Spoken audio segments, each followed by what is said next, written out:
নজওয়ান তরুণেরা, আব্বারা, নজওয়ানেরা, আল্লাহ নবী নূর নবী দয়া নবীর ঘোষণা আজকে মিলে যাচ্ছে। এই যুবকেরা আজকে চারিদিকে তাকিয়ে দেখে একদল জালিমেরা আমার নবী পাকের শানে কার্টুন তৈরি করছে, একদল জালিমেরা আমার নবী পাকের শানে ফিল্ম তৈরি করছে, একদল জালিমেরা আমার নবী পাকের পাক আলিয়াদের নিয়ে সমালোচনা করছে, একদল জালিমেরা আমার নবী পাকের নিয়ে নানা রকম কটূক্তি করছে। আমরা যখন এই জিনিসগুলো দেখি আমরা তাদের বিরুদ্ধে আন্দোলন করতে নাবি, ঠিক না বেঠিক? কিন্তু দুঃখের বিষয় এটা, আজকে আমাদের সমাজে যখন গায়ের ইসলাম সুরাতে যখন তারা আমার নবীর শানে গুস্তাখি করে তাদের বিরুদ্ধে তো আমরা আন্দোলন করতে নাবি, কিন্তু যখন আমাদেরই ঘরের ছেলেরা আমাদেরই চাঁদা নিয়ে আমাদেরই এলাকাতে মাদ্রাসা তৈরি করে আমাদেরই এলাকাতে মৌলানা বানিয়ে মুফতি বানিয়ে আলেম বানিয়ে তারা যখন আমার নবী পাককে ছোট করে তাদের বিরুদ্ধে কিন্তু আমরা আন্দোলন করি না।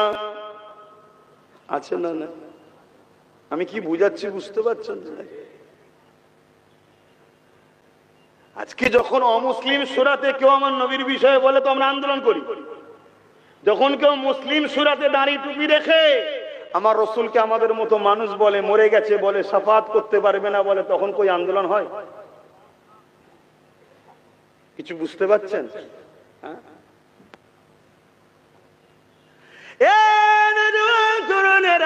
এখনো তো তাদেরই দেয়া প্রোটেকশন, কোটি কোটি টাকা যারা খরচ করছে তারা তো দেখে নিতে চাইছে কিভাবে তৈরি করা হয়েছে, তাই তারা তখন বারবার মাঝে মাঝে ঠোকর দিয়ে দেখে যে আমরা অর্থ ব্যয় করলাম, আমাদের জন্য কতটা এরা কাজ করছে। দেখুন এই যুবকেরা আজকে সমাজে এমনও মানুষ রয়েছে আমার নবী পাককে নিরক্ষর বলতে চায়, আমার নবী পাক লিখতে পড়তে জানতো না বলতে চায়, আমার নবী পাককে এক কথায় মূর্খ বলতে চায়। মনে রাখবেন এই কথা যখন গায়ের ইসলাম কালকে বলবে মুসলমানদের নবী মূর্খ ছিল তখন তুমি আমি তো আন্দোলন করতে নামবো, কিন্তু আজকে মুসলিম সূরাতে মুখে দাঁড়িয়ে রেখে মাথায় টুপি দিয়ে আজকের বক্তা যখন কথা বলে বেড়ায় তখন তোমার আমার তো আন্দোলন হয় না। নবীর প্রেম আদবেকে বলে না, নবীর বিষয়ে এমন কথা বলতে হবে যে কথা যেন আমাদেরকে বেঈমান না বানিয়ে দেয়। কারণ আল্লাহ পাক আমার নবী পাককে এত তাজিম এত সম্মান দিয়েছে, আমার নবী পাকের প্রতিটা সেকেন্ডে মুহূর্তে মুহূর্তে আমার আল্লাহ নবী পাকের শান মর্যাদাকে খোদ নিজে বাড়াতেছে। আমি আপনি নামাজ পড়ি, আমি আপনি রোজা রাখি, আমি আপনি হজ করি, আমি আপনি দান খায়রাত করি, আমার আল্লাহ পাক তো নামাজ রোজা হজ যাকাত করে না, তাহলে আল্লাহ পাক কি করে? ইমাম বুখারী জানিয়ে দিতে লেগেছে ইন্নাল্লাহ ওয়া মালাইকাতাহু, এই আয়াতের তাফসীরে বলতে লেগেছে নিশ্চয়ই আল্লাহ পাক তিনার হাবিবের উপর দরুদ সালাম পাঠায়। এর মানে হলো আল্লাহ পাক আসমানি জগতে একটা মাহফিল বানায়, ওই মাহফিলে ফেরেশতাদেরকে দাওয়াত দেওয়া হয়, ফেরেশতারা ওই মাহফিলে হাজির হয়, আমার আল্লাহ পাক ফেরেশতাদের সামনে কুদরতি ভাবে তিনি খিতাব করতে থাকে, আলোচনা করতে থাকে। ওই আলোচনার বিষয়টা হলো আমার নবী পাকের শান মর্যাদার আলোচনা হয়, অর্থাৎ আমার নবী পাকের শান মর্যাদা আল্লাহ ফেরেশতাদের সামনে বাড়াতে থাকে। আরো জোরে বলুন সুবহান।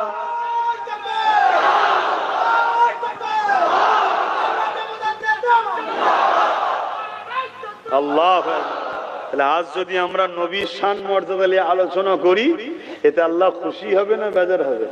কেন আল্লাহ নিজে করেন। ইমাম বুখারীর কথা বলছি বাপ, আমার কথা নয় এটা।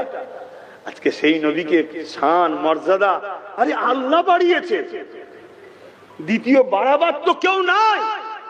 কেন বাড়াতে গেলে বড় হতে হয়, বাড়াতে গেলে বড় হতে হয়। আমি যদি আমার আব্বা শান মর্যাদা বাড়াতে যাই এটা গুরুত্ব হবে না, কারণ আমার বাপ আমার থেকে বড়, কিন্তু আমার বাপ যদি আমার তার বিষয়ে কিছু বলে কিন্তু আমার একটা মাকাম বাড়বে, সম্মান লোকের কাছে গুরুত্ব বাড়বে, ঠিক না বেশি বড়?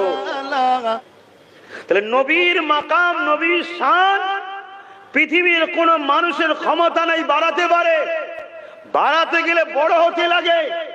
আমার নবীর শান মর্যাদা প্রতিটা মুহূর্তে যিনি বাড়াচ্ছেন তিনি নবীর থেকে বড়। তিনি কে? সকলে বলবেন কে? আরো জবান খুলে বলুন কে? আল্লাহ বাড়াচ্ছে। আর আজকে আমি যদি বলি সেই নবী রাখাল ছিল, নওজুবিল্লাহ। আমি যদি বলি সেই রসুল নিরক্ষর ছিল, আমি যদি বলি সেই রসুল মরে গেছে, তাহলে এরকম আলেম মুফতি মাওলানা বানিয়ে আপনাদের কোনো লাভ হবে? কি চলছে সমাজে বুঝছেন? কি চলছে? তারাই সর্বসময় দেখবেন সমালোচনা করে আহলে সুন্নাত ওয়াল জামাত, নবীর প্রেমিকদের প্রতিষ্ঠানগুলোর সমালোচনা করে। কেন?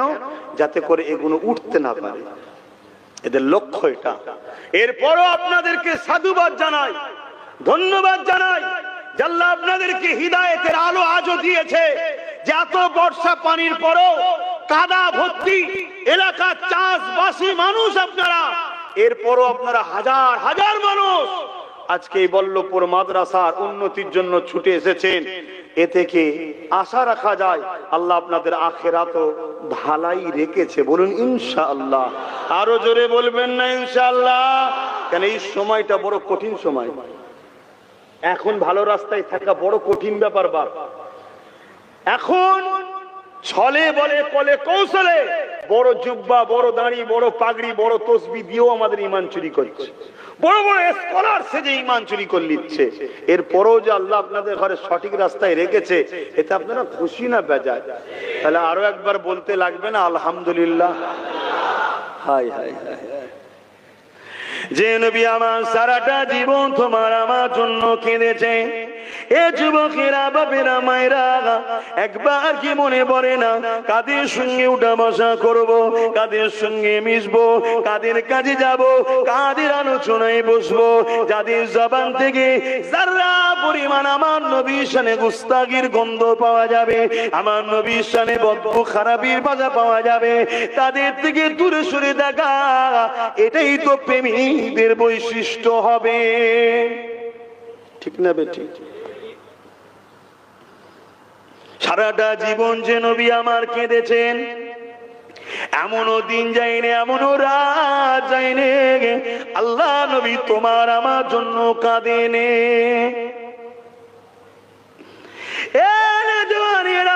শিশুবেলা থেকে নিয়ে আল্লাহ নবী যখন দুনিয়াতে দুলছে, তখনও তোমার আমার জন্য কেঁদেছেন।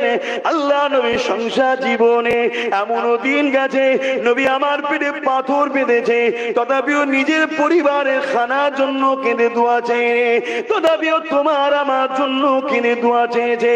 আল্লাহ নবীর জীবনে এমনও দিন গেছে ইমামে হাসান হোসেন হুজুরগণ তিনারা ক্ষুধার্ত রয়েছে, এই দেখে নবী আমার শ্রবণ করেছে, তথাপিও তিনি কেঁদে কখনো দোয়া চাইনি। কিন্তু যখনই কেঁদেছে জবান দিয়ে বলেছে আল্লাহ আমার উম্মাত উম্মাতিদেরকে ক্ষমা করে দি, আল্লাহ আমার উম্মাত উম্মাতিদেরকে মাফ করে দি, আল্লাহ আপনি আমার উম্মাত উম্মাতিদের উপর আযাব দেবেন না। আল্লাহ নবীর পুরো জীবনটা দেখলে নবী আমার তখনই কেঁদেছে, উম্মাত উম্মাতির জন্য কেঁদেছে। একদিনের কথা নবী আমার আল্লাহ পাকের কাবা শরীফ তওয়াফ করতে গেলেন, ওই কাবা তওয়াফ করতে করতে নবী আমার কাবার সামনে সিজদায় পড়ে গিয়ে চোখের পানি ফেলে কাঁদে। আল্লাহ পাক জিবরাইলকে জানিয়ে দিলে, এ জিবরাইল জলদি করে যান, আমার হাবিব কেন কাঁদে জিজ্ঞাসা করে। আল্লাহ তো সবই জানে, জিবরাইলকে জানাতে চেয়েছে। এই আল্লাহ পাক জিবরাইলকে পাঠালে, জিবরাইল চলে এসে আল্লাহ নবীকে সালাম দিয়ে বলতে লাগলে, ইয়া রাসূলুল্লাহ হাবিবাল্লাহ, হুজুর আপনি কেন কাঁদেন? আল্লাহ পাক জিজ্ঞাসা করেছে। আল্লাহ নবী মাথা তুলে বলল, জিবরাইল রে আমি কেন কাঁদি আল্লাহ সব জানে। যখন তোমাকেও জানাতে চেয়েছি জিবরাইল শোনো, আল্লাহ পাককে জানিয়ে দেন আমি রাসূলুল্লাহ এই জন্য কাঁদি, অন্যান্য নবীর উম্মাত উম্মাতিরা তারা অন্যায় করার জন্য, নবীর নাফরমানি কাজ করার জন্য আল্লাহ তাদের উপরে আযাব গজব দিয়ে ধ্বংস করে দিয়েছে। যেমন সাত জাতিকে ধ্বংস করেছে, এমন করে সামুদ জাতিকে ধ্বংস করেছে। আমার উম্মাত উম্মাতিরা দাও, আমি রাসূলুল্লাহ আমার নাফরমানি করে বেড়াবে, আল্লাহ যেন তাদের উপরে আযাব গজব দিয়ে তাদেরকে ধ্বংস না করে দেয়। আমি রাসূলুল্লাহ আমার উম্মত উম্মতির নাজাতের জন্য কাঁদতেছি। আরো জোরে বলুন সুবহান।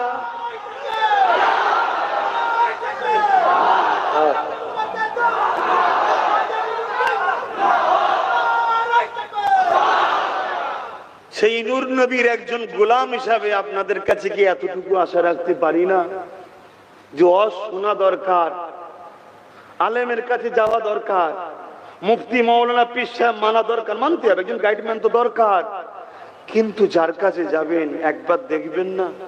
আমি বলছি না যে আব্বাস ছাড়া অন্য কারো কাছে যেও না, আরে বাদ দাও, দরকার হয় আব্বাসকে, আব্বাসকে বাদ দাও। এ মাদ্রাসা কি করে চলবে, মসজিদ কি করে চলবে? জিনার ঘর তিনি যথেষ্ট চালাতে পারে। আরে আমি তো শুধু চেষ্টা করছি, আমি তো চেষ্টা করছি, চালাচ্ছি আমি নাকি? অত সহজ, অত সহজ। জিনার ঘর তিনি যথেষ্ট। জানেন না কাবাকে ভাঙতে এসেছিল আব্রাহা বাদশা, নবীর দাদু কি বলেছিল? এই জানেন না? জানেন না? এদিকে দেখুন, বড় দুঃখ তো আজকে, বড় আফসোস, যে মুখে নবীর কলেমা পড়ো, যে মুখে বলো নবীর উম্মত আমি, যে মুখে বলো নবীকে ভালোবাসি, সেই উম্মত হয়ে কাদের সঙ্গে উঠা বসা করো, কাদের কাছে যাও, কাদের সঙ্গে দল করো, কাদেরকে সহযোগিতা করো, একটু আমাদেরকে ভাবার দরকার আছে না? নাই? একটু ভাবেন।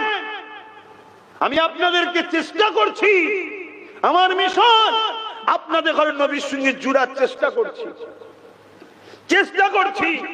আমি আমার লাইফে যেটাই করেছি উদ্দেশ্য কিন্তু আমার রাসূল নবী পর্যন্ত পৌঁছাবার চেষ্টা। আর নবীর পর্যন্ত যে পৌঁছেছে, নবী তাকে খাজা গরিবের নওয়াজ বানিয়েছে, গৌসুল আজম বানিয়েছে, মুজাদ্দিদ আল ফিসানি বানিয়েছে, ফুরফুরা আবু বকর বানিয়েছে, হাত্তাকে সাহাবা সাহাবিয়া বানিয়েছে। জোরে বলুন সুবহানাল্লাহ। আর যারা নবীর কাছে পৌঁছতে পারেনি, হতভাগা আকবর হয়েছে। জানেন না মুগলে আজম ছিল? চেনেন তো? নাম শুনেছেন তো? যে নবীর কাছে পৌঁছতে পারেনি, সে আবু জেহেল, উতবা, সাইবা ধ্বংস হয়ে গেছে। তা আমি চাইছি আপনাদের সঙ্গে আমার একটা সম্পর্ক আছে, আপনাদের বাপ দাদু নানা নানি ফুফু ফুফা আত্মীয় স্বজন সব আমার মুজাদ্দেদ জামান, আমার বেটা জানের মুরিদ ছিল। তারা অস্বীকার করতে পারবেন? আওয়াজ দেব না, অস্বীকার করতে পারবেন? বাংলার কোন ইসলামের ঘরকে বলতে পারবেন যে ঘরে আলো আমার আবু বকর ছাড়া অন্য কারো জন্য গেছে? এই পূর্ব ভারতে যত মানুষ ইসলাম পেয়েছে, সব ইসলাম পাওয়ার মূল ওসিলা হলো ফুরফুরা শেখ জবানার মুজাদ্দেদ আবু বকর সিদ্দিক দাদা হুজুর পীর কেবলা। জোরে বলুন সুবহানাল্লাহ। আমি অন্য জায়গায় বলছি না, পূর্ব ভারতের কথা বলছি। হ্যাঁ, অন্য জায়গাতে আরো বড় বড় হাক্কানি ওলিরা আছে, অস্বীকার করব না। যেমন জনপুরি দরবার আছে, কথা বোঝা আসছে, হাজী ইমদাদুল্লাহ মুহাজির মক্কি আছে, আলা হযরত আহমদ রেজা খান বেল্লুবি আছে। আমি তেনাদেরকে ভালোবাসি, অসম্মান করি না, কারণ তাদেরও অবদান আছে। কিন্তু সেই এলাকায়, কথা বুঝছেন না? বোঝেন না? এই এলাকায়, এ বাগান আমার মুজাদ্দেদ জামান দাদা হুজুরের অবদান, রক্তকে পানি করেছে। আজকে মসজিদ বানাচ্ছেন, বানান, মাদ্রাসা বানাচ্ছেন, বানান, আলেম হচ্ছেন, হন, সবটা দরকার আছে। কিন্তু দাদা হুজুরের সিলসিলার গোড়া তুলে দেবো, এই মেন্টালিটিও কিছু লোক করছে না? করে না? লাখো ছেলে বাইর হবে, আর তাকে ছোটবেলা থেকে প্রোটেকশন দেওয়া হচ্ছে পুরোপুরি আবু বকরের সিলসিলার বিরুদ্ধে দল তৈরি করার। তাহলে সেগুলো আমাদেরকে সজাগ হওয়া দরকার আছে না? নাই? হ্যাঁ, এটা কি গাদ্দারি হবে না? এটা কি নেমোখারামি হবে না? কথা বলুন, হবে না? হবে না? আমার কথাই কি আপনাদের আপত্তি হচ্ছে? বলুন, আপত্তি হচ্ছে? আমার তো দায়িত্ব আছে, এটা তো আমার পাওয়ার যে আমি আমার পীর ভাইদের হয়ে কথা বলবো, আমি আমার পীর ভাইদের ঘরে বুঝাবো। পীর ভাই কাকে বলে? এক পীরের মুরিদ যারা। আপনারা কি দাদা হুজুরের সিলসিলার মুরিদ নয়? আমি কি সিলসিলার মুরিদ নয়? আমরা ভাই ভাই, একে অপরকে বুঝাবো না? আজকে দাদা হুজুরের এই সুন্দর বাগানে ইহুদি খ্রিস্টানদের আকীদা প্রচার করা হচ্ছে, এমন এমন শিক্ষা প্রতিষ্ঠান হচ্ছে, ছোট ছোট বাচ্চারা সেখান থেকে বেরোচ্ছে, তাদের মুখের কথা নবীর গুস্তাগির বদবু বেরোচ্ছে। তাহলে কে তৈরি করলো বাচ্চাগুলোকে? এ কথা মাথায় ঢুকছে না, ঢুকে না? তাহলে আমাদেরকে বোঝা দরকার আছে না নাই? খুব ভালো করে শুনুন, এই শিক্ষা প্রতিষ্ঠান আমি করিনি, ওসিলা আমি ঠিকই, কিন্তু সবকিছু ইশারা আল্লাহর। কথা মনে রাখবেন, মনে রাখবেন। কে আমার সাথ দেবে না দেবে আমি জানতাম না, আল্লাহ যাকে পছন্দ করেছে তাকে বলেছে দে, তাই দিয়েছে। না আমি কোনোদিন জানি না এই জায়গাটাই মিনহাজ কিনে দেবে, আমি জানতাম। একদিন সে এদের মাধ্যম দিয়ে ওই চাচার ছেলেদের বা এখানে কমিটি যারা আছে তাদের মাধ্যমে, বিশেষ করে আমার আব্বাস ভাই বসে আছে রাইকুলাই মসজিদ, ওই মসজিদ ও আল্লাহ করে আমি আছি তো নাকি, যে বলবেন তো মনটা খুশি হবে যে খোদার ঘরের সঙ্গে জড়িয়ে আছে। এটা নসিব আমার, এটা আমার নসিব যে আল্লাহ আমায় জড়িয়ে রেখেছে, পছন্দ করে। আয় কি আমার ঘরের সঙ্গে জড়া, নাই লাখো কোটি কোটি টাকার মালিক আছে যাদের পয়সা গানে যায়, যাত্রায় যায়, ফাংশনে যায়, নেতার পিছনে যায়, খোদার ঘরে যায় না। কেন? খোদার কপাল ওর ফাটিয়ে রেখে দিয়েছে। কিন্তু আমার কপালে আল্লাহ রেখেছে যেটা খোদার ঘরের সঙ্গে জড়িয়ে আছি, মাদ্রাসার সঙ্গে জড়িয়ে আছি। আপনাদেরও কপাল ভালো না খারাপ গো? জড়িয়ে আছেন না নাই? আরে কিছু না হোক একটা ইটও তো জড়িয়ে আছে, এ আছে না? যার যেমন কথা আছে। আজকে আমার ওই ভাইটা সে পাশে দাঁড়িয়ে গেল, তাহলে কে করছে সব? দিনটা আমার না আল্লাহর? আল্লাহর দিনের কাজ আল্লাহ করিয়ে নেবে, কার দ্বারা করাবে সেটা তিনি ভালো জানেন, ঠিক না? কিন্তু আপনাদের সামনে পেয়েছি, আমি কি জাগাবো না, সজাগ করব না? হ্যাঁ, সজাগ করব না, করব না? যে ভাই আমার ইমান বাঁচান, ইমান বাঁচান। অনেক কিছু ষড়যন্ত্র চলছে, আমার নবীর বিরুদ্ধে সামান্যতম খাটো করার মন মানসিকতার ভাষা যেখানে পাবেন সেই মুখ আর দেখলে হবে না। কথা বুঝছেন না, বোঝেন না? কি গো সবাই বলুন না, বুঝছেন না বোঝেন না? হ্যাঁ একটু বুঝুন, একটু বুঝুন। না হয় কিন্তু আমাদের দুনিয়া বরবাদ তো হয়ে যাচ্ছে, আখিরাতটাও বরবাদ হয়ে যাবে। আল্লাহ বা কোরআনের মধ্যে জানিয়ে দিলেন, এ দুনিয়া মানুষেরা তোমাদের গলার আওয়াজ যদি আমার রাসূলুল্লাহর গলার আওয়াজের উপরে উঠে যায়, আমি আল্লাহ তোমাদের জিন্দেগির সমস্ত আমলকে বরবাদ করে দেব।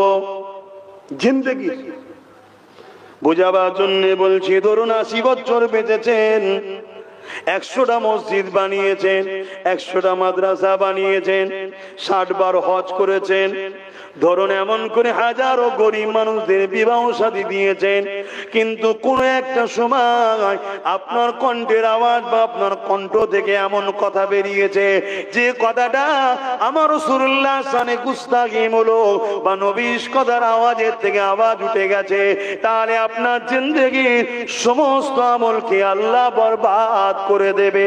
তাহলে ভেবে রাখুন, একদিকে 100টা মসজিদ বা 1000টা মসজিদ, একদিকে 100টা মাদ্রাসা বা 1000টা মাদ্রাসা, একদিকে আপনার 1000টা মন করে 70টা হজ রয়েছে, একদিকে তাহাজ্জুদ রয়েছে, নামাজ রয়েছে, আর একটা বার আপনার জবান দিয়ে আমার নবীর শানে একটু গুস্তাখিমূলক কথা বেরিয়ে গেছে, বা নবী পাকের শানে কোনো খাটো করার কথা বলেছে, বা গলার আওয়াজটা বেরিয়ে গেছে, আপনার সমস্ত আমলকে বরবাদ করে দেবে। তাহলে আমার নবী পাকের শান মর্যাদা, আপনার এই 1000 মসজিদ মাদ্রাসা বানানো, নামাজ তাসবিহ তাহলিলের থেকেও আমার নবীর শান অনেক বড়, অনেক বড়। আরো জোরে বলুন সুবহান। নবী চিনতে পারছেন তো নাকি? এইটাই তো কাজ। মাদ্রাসা কেন করা হবে? কোরআন শিখাবার জন্য। কোরআনটা কি আমার নবীর শান মর্যাদা শিখিয়েছে না শিখাইনি? হ্যাঁ, একটু হ্যাঁকি না বলেন। তলা থেকে খুব ঠান্ডা উঠছে, তাহলে এত ঝিমিয়ে গেছেন কেন? হ্যাঁকি না বলেন। নবীর শান মর্যাদা কোরআন শিখিয়েছে না শিখাইনি? তরুণেরা আল্লাহ জানিয়ে দিলেন, মা তাকুমুর রাসূলু ফাখুযুহু ওয়া মা নাহাকুম আনহু ফান্তাহু। নবী যা আদেশ করেছে মেনে নাও, নবী যা নিষেধ করেছে ছেড়ে দাও। অর্থাৎ নবী যেটা দিয়েছে ওটাকে নিয়ে নাও, নবী যেটা ছাড়তে বলেছে ওটাকে ছেড়ে দাও। এই দুনিয়া জমিনে আব্বাস সিদ্দিককেও যদি জিন্দাবাদ বলতে হয় নবীর জন্য বলবো, আমার আব্বাকেও যদি জিন্দাবাদ বলতে হয় নবীর জন্য বলবো, ইমাম সাহেব যদি জিন্দাবাদ বলতে হয় নবীর জন্য বলবো, মুফতি মাওলানা যেই হোক না কেন সবাইকে যে সম্মান করতে হয় নবীর জন্য বলবো। কিন্তু যার মুখের ভাষা আমার নবী পাকের শানে সম্মান মর্যাদা নাই, আমার নবীকে সাধারণ মানুষের মতো ডাকে, তাকে কখনো সম্মান করলে নবীর জন্য করা হতে পারে না। সমস্ত মসজিদ মাদ্রাসাতে দান করব, নবীর জন্য করব, আল্লাহর জন্য করব।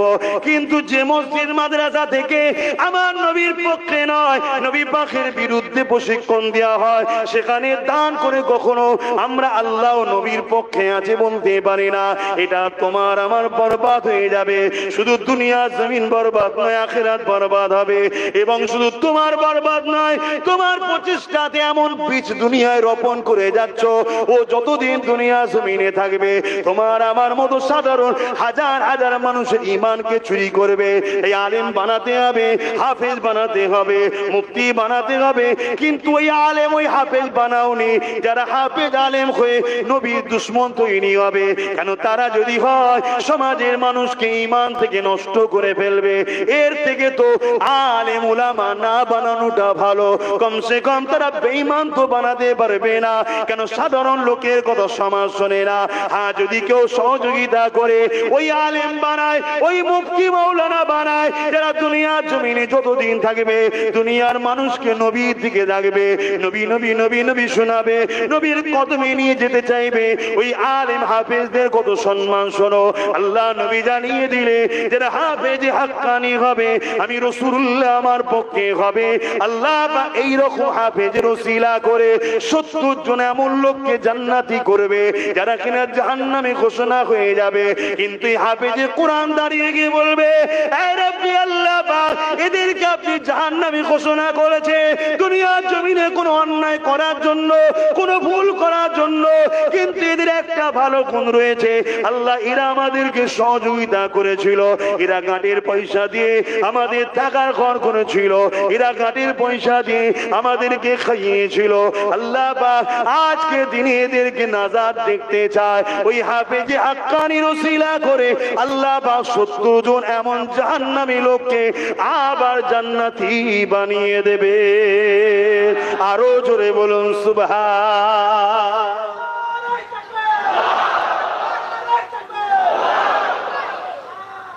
আল্লাহ হাফেজ আলেম দরকার আছে না? কথা বলছেন না তো? আপনি হতে পারেন না, কিন্তু আপনার চেষ্টায় যদি দুটো ছেলে হাফেজ হয় কিয়ামত দিন আপনাকে নেবে না? 70 জন জাহান্নামীকে যদি ঘুরিয়ে নিয়ে আসে আপনি নেবে না? যদি বিশ্বাস থাকে আপনারা কামিয়াবি, আপনার বেটাও কামিয়াবি।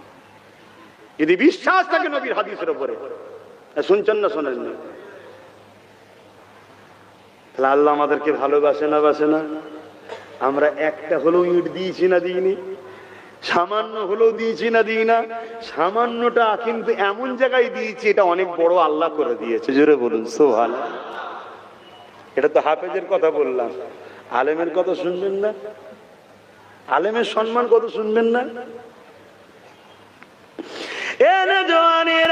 আল্লাহ নবী জানিয়ে দিলেন কিয়ামতের দিনে যখন জান্নাতীরা জান্নাতে চলে যাবে, জাহান্নামীরা জাহান্নামে চলে যাবে, আল্লাহ পাকের একজন আলেম বান্দা তারা এইভাবে দাঁড়িয়ে রয়ে যাবে। আর এক রাতের মধ্যে আছে আল্লাহ পাক 3 শ্রেণীর মানুষকে বেহিসাব জান্নাতি দেবে।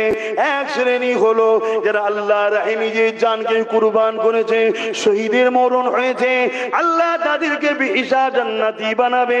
আর এক শ্রেণী হলো যারা আলেমদের ঘরে সহযোগিতা করে দ্বীনের জ্ঞানের সুব্যবস্থা করে দিয়েছে, আল্লাহ তাদেরকেও বেহিসাব জান্নাতি করবে। আর এক শ্রেণী হলো যারা আলেমে হাক্কানি। আলেমে হাক্কানি কাদেরকে বলে?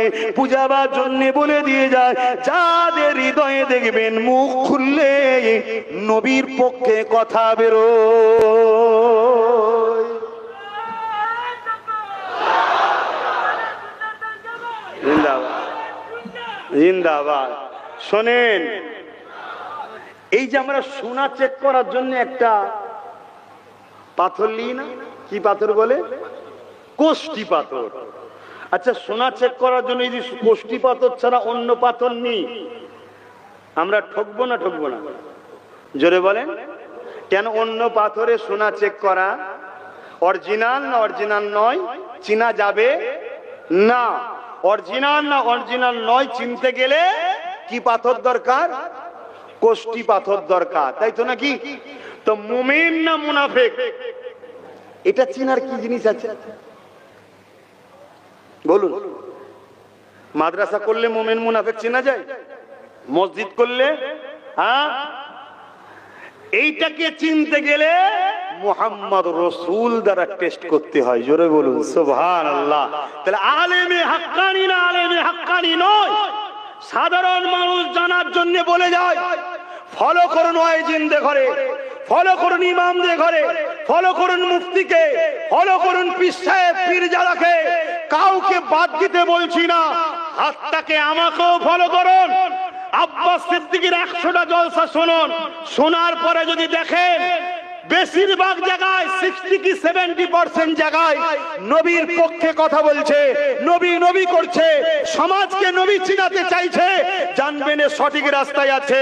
যদি সে নবী ছেড়ে দিয়ে অন্যদিকে শুধু ঘুরে বেড়ায়, জানবেন এ কোরআন থেকে বেরিয়ে গেছে। কথা বুঝছেন না বোঝেন না? কেন? আম চিনতে গেলে যেমন সোনা চিনতে গেলে কোষ্ঠী পাথর দরকার, মুমিন না মুনাফিক কোরআনের পক্ষে আছে না নাই জানতে গেলে কত বড় স্কলার ধরতে পারবেন না, কত বড় দাড়ি চিনতে পারবেন না, কত বড় টুপি চিনতে পারবেন না, কত মসজিদ মাদ্রাসা বানিয়েছে ধরতে পারবেন না। তাকে দেখুন ওই মাদ্রাসা ওই মসজিদ থেকে বা ওর বয়ান থেকে নবী বেরোচ্ছে কিনা। কথা বুঝছেন না বোঝেন না? অর্থাৎ নবীর পক্ষে কথা বলছে কিনা। এই শুনছেন তো আপনারা? অসুবিধা হচ্ছে? তাহলে বলুন দোয়া করে দিচ্ছি, চাকেই তো দেবো কি আছে? তাবারু রেডি পুরো? তাবারু রেডি তো? কথা বলছে কমিটি কোথায় গেল? যারা দায়িত্ব আছে কোথায় গেল? বলুন, অসুবিধা হয় ছেড়ে দিচ্ছি। কেন? আমি এখনো রেস্ট পাইনি। শারীরিক দিক দিয়ে মানসিক দিক দিয়ে ঠিক আছে। কারণ নবী বলতে বলতে মরে গেলে আমার কপাল অনেক বড় হবে। অনেকের মাথায় ঢুকবে যে আপনি আল্লাহ আল্লাহ বললেন না কেন? আল্লাহ আল্লাহ তো তার মুখ দিয়ে বেরোবে যে রসুলের কদম পর্যন্ত পৌঁছাবে। আর নাই সারা জীবন আল্লাহ আল্লাহ করে অনেকে দেখবেন শেষ জীবনে শেষ হয়ে যায়। কেন? ওর নবী ছেড়ে দিয়ে ডাইরেক্ট ধরতে গেছে। আল্লাহ বলবে, বুকা আমি আল্লাহ হয়ে ডাইরেক্ট তোদের সঙ্গে কথা বলিনি। কি বলেছে? আমি আল্লাহ হয়ে ডাইরেক্ট তোদের সঙ্গে কথা বলিনি। কিন্তু আল্লাহর ক্ষমতা জানা নাই। আল্লাহ চাইলে ডাইরেক্ট আমাদেরকে হিদায়াত দিতে পারে না? পারে না? আল্লাহ চাইলে ডাইরেক্ট আমাদের বাড়ি বাড়ি কোরআন পাঠাতে পারতেন না? পারতেন না? আল্লাহ চাইলে ডাইরেক্ট আমাদের হৃদয়ে তেনার জায়গা করতে পারেন না? পারেন না? আল্লাহ বলছে, আরে বোকা আমি আল্লাহ হয়ে ডাইরেক্ট তোদের সঙ্গে কথা বলবি, তোদের সাহস কি তুই বান্দা হয়ে ডাইরেক্ট আমার সঙ্গে কথা বলবি? সিস্টেমে আয়, আমার বন্ধুর কাছে আয়। দুনিয়া একটা সামান্য নেতার সঙ্গে দেখা করতে গেলে তার স্ট্যাটাস তার ভিআইপি মেনটেন করতে হয়। কি করতে হয় না? হয় না? এই তোর জামাই এরকম কেন রে? তুই এরকম আল খাল্লার মতো বকছিস কেন? ভেতরে যে বেশি বকবি নি, তাহলে কিন্তু জেলে ভরে দেবে। কি বলে না? বলে না? হ্যাঁ, সবকিছু স্ট্যান্ডার্ড বজায় রেখে কথা বলতে হয়। যিনি খোদ মালিক, দোনো জাহানের মালিক, সামান্য 1-2 পদ পেয়ে যদি তার এত হয়, স্ট্যাটাস বজায় রাখতে হয়। আল্লাহ তো কোরআনে 99টা পদ শুনেছি, অনেক হাদিসের কিতাবে আছে 3000-এর উপরে আল্লাহর পদ আছে, আনলিমিটেড পদ আছে। জোরে বলুন সুবহানাল্লাহ। তো সেই আল্লাহর সঙ্গে যখন জান্নাতে দেখা হবে কথা বলবেন না? তার স্ট্যাটাস, তার ভিআইপি, তার যে ক্যাটাগরি, এই ট্রেনিংটা নেবেন না? ওই ট্রেনিংটা দেবে কে? আমার মতো এলো খেলো গুলো নাকি? ওই ট্রেনিং একজনই দিতে পারে, যিনি দেখে এসছে, তিনি হলেন আমিন আল্লাহ। জোরে বলুন সুবহানাল্লাহ। তাই আমাদের সবার কাজ ধরে ধরে রাসূলুল্লাহর কদমে নিয়ে যাওয়া। আর নবী পাককে আল্লাহ পাঠিয়েছে ট্রেনিং দিয়ে নিয়ে আসেন, দেখা দেবো। জোরে বলুন সুবহানাল্লাহ। এই মুমিন না মুনাফিক চিনতে গেলে রসুল দরকার। জোরে বলুন সুবহানাল্লাহ। নবীর ডাইসে ফেলেন, নবীকে নিয়ে আসেন, দেখুন তাকে, তার হৃদয়ে নবীর জন্য কি আছে। সে সামনে লোক পেলে নবীকে চিনাই কিনা দেখুন, সে সামনে লোক পেলে রাসূলুল্লাহর দিকে মানুষকে জুড়ার চেষ্টা করে কিনা দেখুন। এই শুনছেন তো নাকি? হ্যাঁ, আমি আবার বলছি, কে আমার পাশে দাঁড়াবে, কে দাঁড়াবেন আল্লাহকে সাক্ষী রেখে বলছি, কোন তাক্কা করিনি, আগামীতেও করব না। হাতটাকে শুনে রেখে দাও, আমি আমার বাপকে আমার মাকেও ভালোবাসি, মুস্তাফা জানে রহমতের খাতিরে ভালোবাসি। কেন আমার রবি বলেছে যে বাপ মান নয় সে আমার নয়, তাই আমার গলা বাঁধা বাপ মার কদমের কাছে, ভালোবাসতেই হবে, নাই রসুলের হতে পারবো না। কথা বুঝছেন না, বোঝেন না? তা তুমি কোথাকারের কে? আমার বাপ আর মা, তাদের বিষয়ে বলছি, খুব ভালো করে বোঝেন। আপনি আমার সঙ্গে আগামী দিন মিশবেন না মিশবেন না আপনার ব্যাপার, কিন্তু আমি আপনাকে ভালোবাসি, বাঁচাতে চাইছি। গুনাহ যদি হয়েও যায় যুবক, হুজুরের মোহাব্বত আদবটা দিলে রাখো, হুজুরের প্রেম দিলে রাখো। তুমি তোমার ছেলের জন্য 10,000 টাকার মোবাইল কিনতে পারলে, তুমি তোমার মেয়ের বিয়ের জন্য 1,000 লাখ টাকা খরচ করতে পারলে, কখনো তোমার দিল কি কেঁদেছে? আমার নবীর দুশ্মন একদিকে বাড়ছে, আমি কিছু করব যেখান থেকে আমার নবীর পক্ষে সৈনিক তৈরি হবে, নবীর দিনের মেসেজ দেবে, যেখান থেকে কোরআন সামনে রেখে বা আরো বিভিন্ন কায়দায় ক্ষমতার আসন দখল করে আমার নবীর ঝান্ডার জন্য লড়াই করবে। যেমন ও ক্ষমতার জায়গায় বসে আমার নবীকে মিটাতে চাইছে, এও ক্ষমতার জায়গায় বসে তার মোকাবেলা করবে। কেউ যদি হাদিস কোরআনকে সামনে রেখে আমার নবীকে ছোট করতে চায়, আমরাও প্রোডাকশন আলেম উলামা তৈরি করব, তারাও কোরআন হাদিসকে সামনে রেখে আমার নবীর শানকে, বুলন্দকে আর ঝান্ডাকে আরো উঁচু করে তুলবে। এটা কি কখনো তোমার আমার দিলে জেগেছে? এই যদি জাগে তবেই তো তুমি রাসূলের গোলাম জান্নাতি। জোরে বলুন সুবহানাল্লাহ। সব জায়গায় ছেলে পাঠাও, তোমার মাকসাদ থাকুক আমার ছেলে ডাক্তার হবে, উদ্দেশ্য আমার নবীর উম্মতিদের ঘরে আজকে বেউজ্জতি করা হচ্ছে, আমার ছেলে ডাক্তার হয়ে পর্দা নিছে না, উম্মতির সঙ্গে সুন্দর আখলাক ব্যবহার করে তাদের সুচিকিৎসা তৈরি করবে। এটা একটা সেবা। কথা বুঝছেন না, বোঝেন না? তুমি টার্গেট নাও, আমার ছেলেকে আইপিএস অফিসার বানাবো। আজকে গুস্তাখে রাসূলের বিরুদ্ধে আমরা কিছু বলতে গেলে, ডায়েরি করতে গেলে সেখানে গুরুত্ব দিচ্ছে না। আমার ছেলে ওখানে পাঠাবো, আমার ছেলের কাছে যখন যে কাগজ জমা পড়বে গুস্তাখে রাসূলের বিরুদ্ধে, সে সঙ্গে সঙ্গে স্টেপ নেবে, এমন ছেলে তৈরি করবে। ওটা একটা খেদমত না? খেদমত নয়।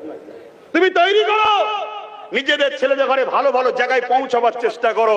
যে জায়গায় পৌঁছে আজকে যারা পৌঁছে গেছে তাদের কাছে যখন আমার হুজুরের বিষয়ে কোনো কথা হয় তাদের কোনো গুরুত্ব নেই, কিন্তু আমার ছেলে যদি পৌঁছায়, সেদিন আমার হুজুরের সামনে কিছু হলে আমার ছেলে সেদিন লড়াই করবে। সে জায়গা পর্যন্ত পৌঁছাবার ব্যবস্থা করা দরকার আছে না? নাই? তবে মনে রাখবে একটা কথা আপনাদেরকে বলবো, অনেকে মোবাইলে ফোন করে, অনেকে ফেসবুকে অনেক কমেন্ট করে, অত পুকাওয়ালা চাল খেয়ে আল্লাহ বড় করেন, একটু হলেও বুঝি।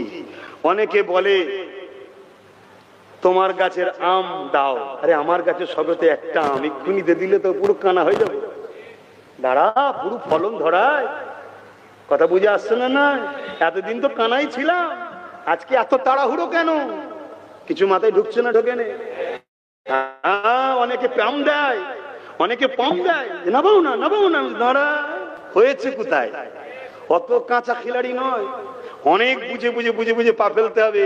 কেন? হুজুর শিখিয়েছে সব। কে শিখিয়েছে? নূর নবী সব শিখিয়েছে। কেন? আজ দুটো ছেলেকে বাঁচাতে যাব, দুটো ছেলে হয়তো বেঁচে যাবে, আমার ছেলেটা মরেও যাবে। শুনছেন না? শোনেন না? কিন্তু কাল 2 কোটি ছেলেকে বাঁচাবার দিন আসছে। এখন থেকে আমার ছেলেকে আরো শক্তিশালী করে তুলি, 2 কোটি টাকা জায়গায় বাঁচাতে পারে। কথা মাথায় ঢুকছে না? ঢোকে নি? হ্যাঁ, তুমি বুঝবে না বা, আমি তোমার কথা বলছি নি, যারা পাম দিচ্ছে তাদের কথা বলছি, তুমি বুঝবেন। অনেক বুঝি, তাই আমি প্রায় জায়গায় বলি আলোচনাকারী সমালোচনাকারী থাকবে। তুমি আমার সমালোচনাকারী হও, এ শুনি বা ভিড় করোনি, দূরে থাকো। আর যদি বলো যে না সমালোচনাকারী নয়, প্রেমিক মানুষ, তাহলে সব কথা জানতেও লাগে না, সব কথা শুনতেও লাগে না। এই এদিকে এদিকে, ওদিকে ওদিকে, কথা মাথায় ঢুকছে না? ঢোকে না? হ্যাঁ, কথা মাথায় ঢুকছে তো নাকি? হ্যাঁ, একটু ঢুকিয়ে রাখো। যে একটা কথা এলো তো একটু টাচ দিলাম, অসুবিধে হলো? অসুবিধে হলো? তাহলে নিজের মাকসাদ তৈরি করো, আমি হুজুরের গোলাম, আমাকে যদি একটা সন্তান দেয় তাকেও গোলাম বানিয়ে যাব। সে ডাক্তার গোলাম হোক, উকিল গোলাম হোক, জজ গোলাম হোক, মৌলানা গোলাম হোক, পীর সাহেব গোলাম হোক, যে ক্যাটাগরি হোক, সে যেন গোলাম হয়। বড় ব্যবসায়ী, আপনার ছেলে বড় ব্যবসায়ী, আলহামদুলিল্লাহ, ভালো কথা, কোটি কোটি টাকার মালিক আল্লাহ করেছে, কিন্তু আপনার মাকসাদ থাক, ছেলেকে বলবো বাপ তুই আরো পতি হোস, আর যাই পতি হোস মোহাম্মদ রসুলের গোলাম হবি। তাহলে কি হবে? ওর কোটি টাকা থাকার পরে ও সব সময় চেষ্টা করবে আমার টাকায় নবীর দিনের উপকার কি হয়, এই চেষ্টা করবে না? করবে না? আর যদি না শিক্ষা দাও, ও কোটি কোটি টাকা দিয়ে মাদ্রাসার নামে কেস করবে, মসজিদের নামে কেস করবে। এই সমাজ এরকম আছে না নাই? মুসলমানের ঘরের ছেলে আছে না নাই? কেন? প্রোটেকশন ঠিকভাবে শিক্ষা দিতে পারেনি। কিয়ামতের দিন তুমি আমি ভালো আমল করে জান্নাত যাবো ভাবছি না, কিয়ামতের দিন ছেলের জন্য বাপকে ধরবে, ছেলের জন্য বাপকে ধরবে আল্লাহ। তুমি তো নামাজ পড়েছো, রোজা রেখেছো, হজ করেছো, দাঁড়িয়ে রেখেছো, নবী নবী করেছো, তোমার ছেলেটা নবীর দুশমন হলো কেন? শিক্ষা দিয়েছিলে ছোটবেলায়? আল্লাহ নবী তাই বললেন, তোমরা তোমাদের বাচ্চা